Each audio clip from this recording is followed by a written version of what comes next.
He lost his daughter in the span of a single second, a handful of dropped coins, a blink, and she was gone. But when strange wingless angels start falling from the sky, this broken father realizes these creatures might hold the truth about what really happened to her. Back in February, something unimaginable happened in Newark, New Jersey. Strange blue comets streaked across the winter sky and crashed into the city. No one knew what they were, where they came from, or why they arrived right in the heart of winter. People soon began calling that day the Fall. But these weren't ordinary comets. When the impact sites were examined, strange creatures emerged. Creatures some people started calling angels, only they didn't look heavenly at all. They had no wings, their bodies were thin and bony, and their eyes were hollow pits. They looked more monstrous than divine, which left everyone wondering, did they come to save the world or destroy it? Jump to the present. Brian is at a supermarket grabbing the usual groceries, but he also picks up a doll. At checkout, the cashier accidentally drops a handful of coins. The sound triggers something in Brian, an old, painful memory, and he suddenly grabs his bags and rushes out before even collecting his change. When he gets home, Brian carefully wraps the doll. From a drawer overflowing with markers, he chooses one and writes his daughter's name, Tabitha, across the wrapping. Then he adds the gift to a massive pile of unopened presents sitting beside a dying Christmas tree. Afterward, he spends the entire afternoon drinking beer and watching TV. He's still glued to the couch when his wife, Amy, gets home from work. Amy gently urges Brian to get up, change clothes, and get ready so they can head to their support group. But Brian refuses. He insists that those parents aren't like them. Their children are gone, while Tabitha is still missing. She's not dead. She could still be found. That's why he refuses to take down the Christmas decorations or change anything in Tabitha's room. He wants everything to be exactly the same for when she comes home. Amy understands how much he's hurting, but she wishes he would talk more. She even switched her shift at the police station, something that isn't easy to do, just so they could attend together. Their psychologist said these support groups could help them move forward. Still, when Brian refuses, Amy decides to go alone. The next day, Brian visits a hypnotherapist. Under hypnosis, he's guided back to the day Tabitha went missing, 16 long months ago. He remembers picking her up from ballet and taking her out for ice cream. Outside the shop stood a dog, and Tabitha kept begging to go pet it. Brian finally agreed, as long as he could still see her through the store's glass window. But then, the cashier dropped a handful of change. For just a split second, Brian looked down to gather the coins. That was all it took. When he looked back up, Tabitha was gone. Panicked, he had rushed outside. Now, under the therapist's guidance, he recalls something he'd forgotten: a minivan and the numbers on its license plate.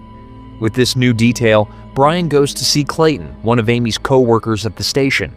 Clayton is skeptical, unsure if this new memory is reliable, but when Brian expresses his fear that Tabitha's case is slipping into cold case territory, Clayton softens. He promises to do everything he can to help. Meanwhile, Amy keeps attending the support group led by Tommy. One evening, she opens up about something deeply personal: Tabitha's dream of becoming a ballerina. She talks about how her little girl had started taking classes and desperately wanted the brown ballet shoes worn by the girls from Alvin Ailey. Their small-town store only stocked pink ones, so Brian bought dozens of markers so he could repaint the shoes as many times as needed until they were just right. Those markers are still scattered around the house, small, everyday reminders of the daughter they can't stop thinking about. One of the other parents asks a blunt, almost cruel question. Does this mean Amy secretly wishes Tabitha were dead? Amy immediately denies it, shutting down the discussion and ending her story abruptly. When she steps outside after the meeting, Amy gets a call from Clayton. He tells her the truth. The license plate Brian provided was a dead end. Amy is blindsided. She didn't even know Brian had gone behind her back to pursue this lead. Furious, she gets into her car to drive home, but before she can pull out, she spots something in her rearview mirror. the reflection of a young girl running behind the car. Her heart stops. Convinced it's Tabitha, Amy jumps out and follows the figure into an abandoned building. Inside, she doesn't find a child, but instead a homeless man asleep beside an old shopping cart. When she peers inside the cart, she's horrified to see the severed head of a dead angel. Later that night at home, Brian opens the drawer where he keeps the markers. They're gone. Amy tells him she threw them all away because tonight she finally accepted the truth. Tabitha is dead. Brian snaps. He refuses to believe it, refuses to surrender hope. He accuses Amy of giving up on their daughter. Amy fires back. She's exhausted from carrying this weight alone, from feeling pressured to stay hopeful while she sees Tabitha everywhere she goes. She's not trying to abandon their daughter. She's just trying to stay alive in the grief. Unable to hear any more of her despair, Brian retreats to Tabitha's room and begins tidying it once again, restoring it exactly as it was. As he works, his phone rings. It's the private detective he hired. The detective gives him a name and address, the owner of the minivan. The next day, Amy is called into the police station. She arrives to learn Brian has been arrested. Panicked and restless in his desperation, Brian had gone to the minivan owner's house, sneaking around the property until terrified neighbors called the cops. And the worst part? The license plate being a dead end wasn't a lie. The owner hadn't even been in town when Tabitha vanished. Brian had simply reached a breaking point, grasping for someone, anyone, to blame. When Brian is released, Amy tells him Tommy is waiting outside. He was the one who drove her to the station, and he'll take them home. But as soon as they walk through their front door, Amy unleashes her frustration. She tells Brian he can't just invade strangers' homes and expect it to solve anything. He needs to let the police do their jobs. But Brian pushes back, insisting the cops don't care about a missing black child. Then he turns the accusation on her, claiming Amy hasn't done enough herself. Her patience finally snaps. Amy points out the truth. Brian has been drinking himself unconscious every night, refusing to work, leaving her as the only provider. Meanwhile, he pours money they don't have into unopened Christmas gifts for a daughter who still isn't home. Then, Amy reveals something she's been hiding. She's been having an affair with Tommy.